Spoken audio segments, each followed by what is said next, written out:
We live. We live. All right, everyone, welcome to the Sylvan Librarians. I am Ryan. Hi, and I'm Mitty. And today we're going to go over our top three Brothers War cards for each of us. And then we'll also talk about how our MTG Summit went, as well as open one of the VIP packs each, see what happens. And so just to get started, I guess. So we're making this pretty quick. Don't want to waste anyone's time here. You can see here, my first card is one with the Multiverse. And Kyle, do you know what this card does, or do I need to read it for you too?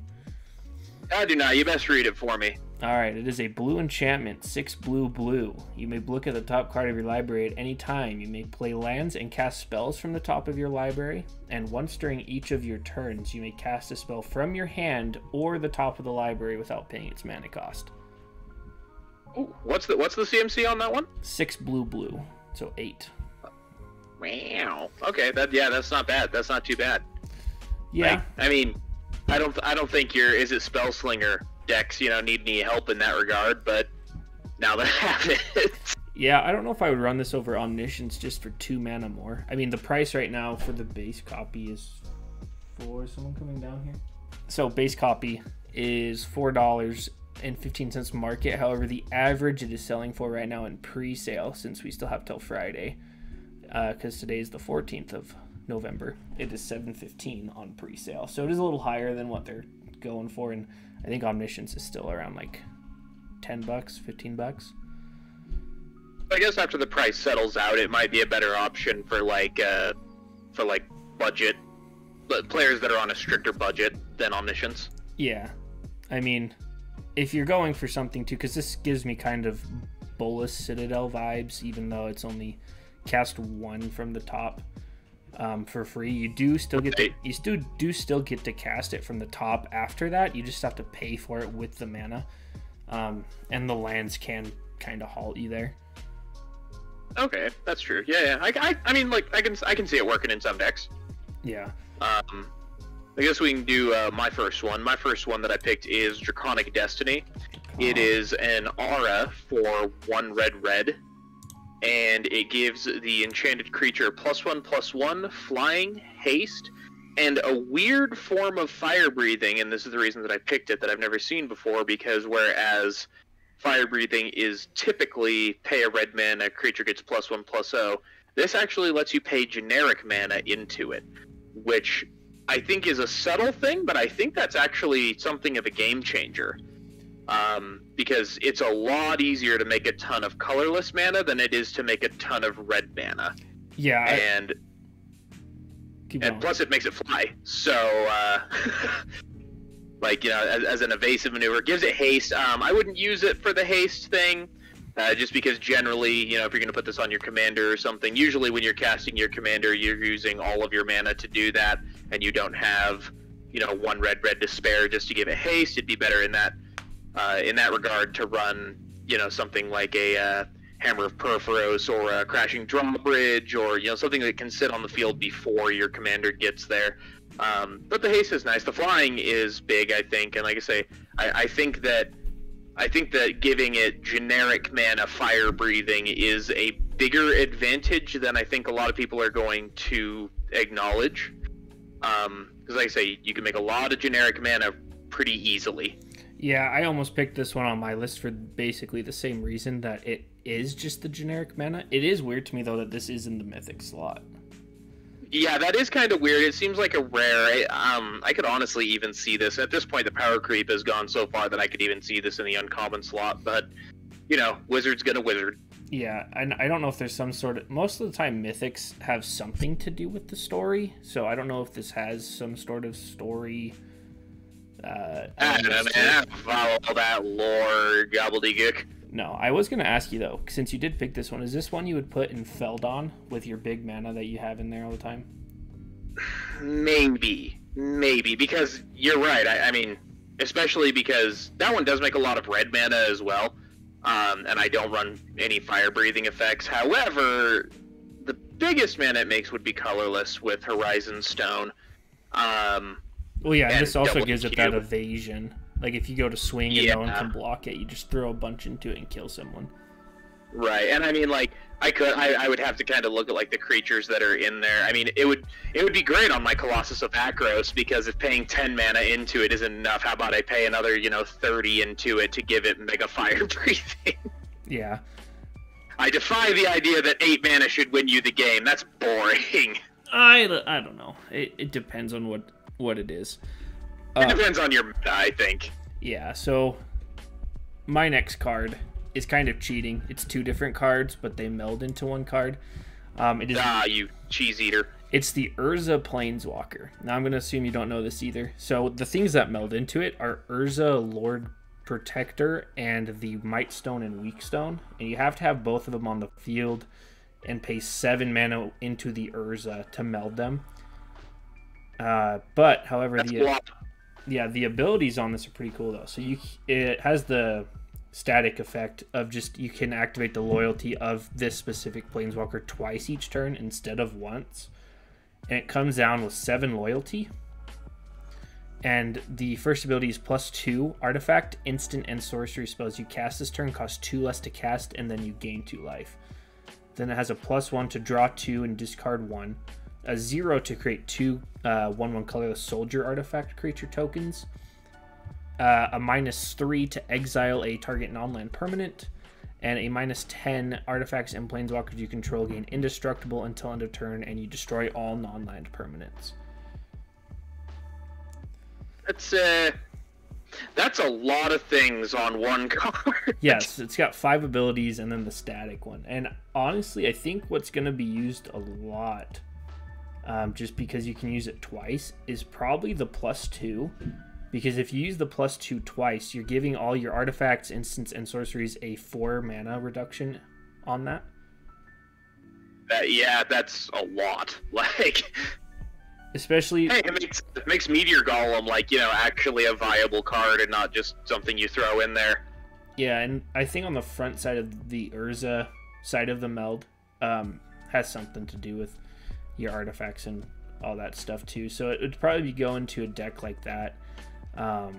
However, I can as a commander. Yeah, you can run the Urza as a commander, and then you just got to find the Might Stone and Weak Stone in your deck. Right, and then meld it to the other side. Yeah, and it would be Azorius if you did that, because the Urza is an Azorius color. That makes sense. I can also see a lot of people just dropping it and then using the exile target and online permanent twice, just geared to 2 threats that way. And leave it at 1 loyalty. Then if you survive a round with it, which unlikely because it's a planeswalker, you do have effects that you can still use to draw that cost reduction. I don't think people will be making the bodies as much, but I don't know, maybe. I mean, it is always nice to have a planeswalker that can protect itself. Yeah. Cool. Alright, well, my next one is called Misery's Shadow. Oh, I know. So it is a 2/2 creature for 1 and a black. And it has the same trick where it's got you can pay 1 into it, and it gets +1/+1 till end of turn. And it also is basically Leyline of the Void. If a creature your opponent controls would die, exile it instead. The reason that I think this is notable is because I asked you before the stream what the CMC or I guess the mana value. Are Magic players ever actually going to get used to that change from CMC to mana value? I think I'm going to be saying CMC till I die. Anyway, the mana value is 2 mana less than Leyline of the Void, because it's only 1 in a black and Leyline is 2 black. The only downside I would say is that it is a creature, so it is susceptible to removal. But I think it's good. I personally think it's good. I think Grave Hate is a thing that more people should run, even though I don't. But I have also died multiple times to games where if I had just run a little bit of Grave Hate, if I'd run a Tormod's Crypt or a Bajuka Bog, then I probably would have won the game. So I pay for my lack of running Grave Hate, but I've also seen in your decks that you do run quite a bit of Grave Hate, and you've personally hosed some of my decks over on some games just because it is such an effective and useful tool against a lot of decks. A lot of decks care about the graveyard. Yeah, I think with your comparison to Leyline, Leyline does hit any card that goes to the graveyard. And no matter where it goes from, so if you mill it, if, you know, they have to discard it or you kill it, whatever, it is exiled. Oh, and just know that. Yeah, this one reminds me more of Patron of the Vein, which is a vampire. I think it's 4 mana to play.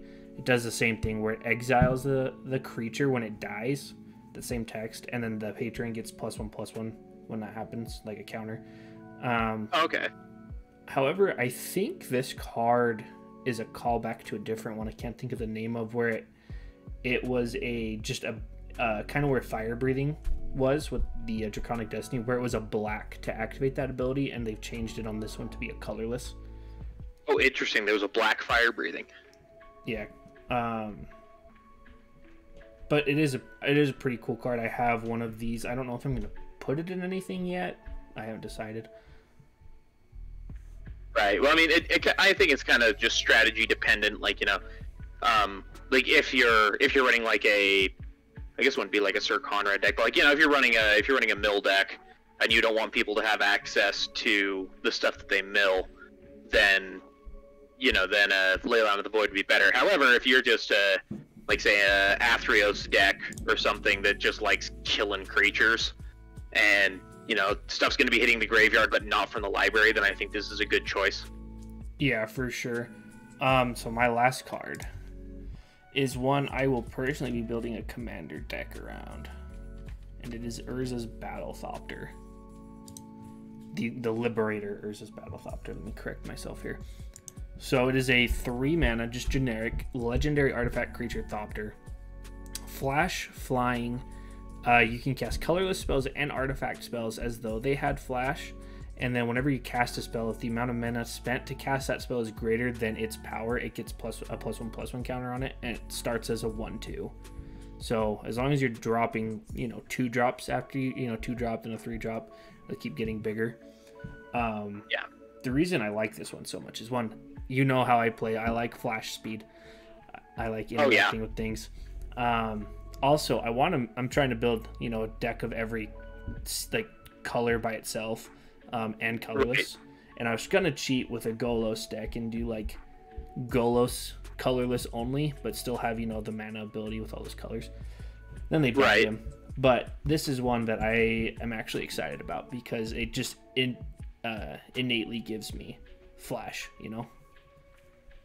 Yeah, well, I mean, honestly, having flash in your command zone is, I think, entirely unique to this card. I don't know of any other legendary creatures that grant flash. You have Wrath, Compassion, Ships Mage from Dominaria. It's an uncommon that gives your artifact, or your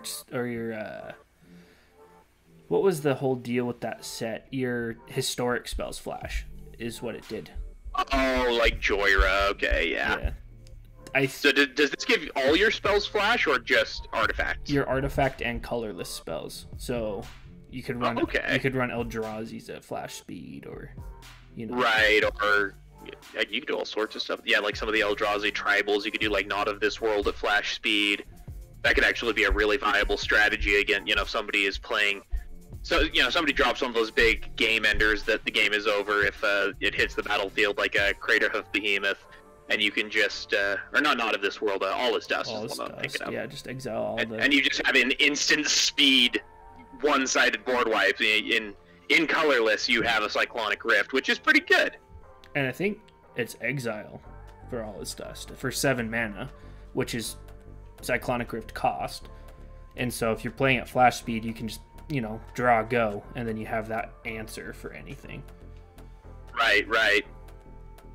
Yeah, I think that's definitely a good viable commander. I'll be excited to, well, maybe not excited to play against it because your decks are sometimes mean, but I will be excited to see how it plays. Oh, we'll go over decks and stuff for the summit. So our summit talk. Well, what is your last card? So my last one is Lauren of the Third Path. She's a 2/1 legendary creature that costs 2 and a white to cast. She has Vigilance, and when she ETBs, you can destroy up to 1 target artifact or enchantment. Sorry, I'm going to need you to tell me how to spell that. Loran. A-N. Okay, I'm sitting here trying to pull it up for everyone. Okay. Yeah, Lord of the Third Path. This shouldn't suck me in as much as it does, but Wizards gives us so little in white that this creature has tap you and target opponent draw a card. Yeah. I know people don't like letting their opponents draw cards. I tend to think that you could use this politically. I personally probably wouldn't run this as a commander. I would run it in the 99, but you could probably find some interesting way to use it as a commander. But I personally run it in the 99.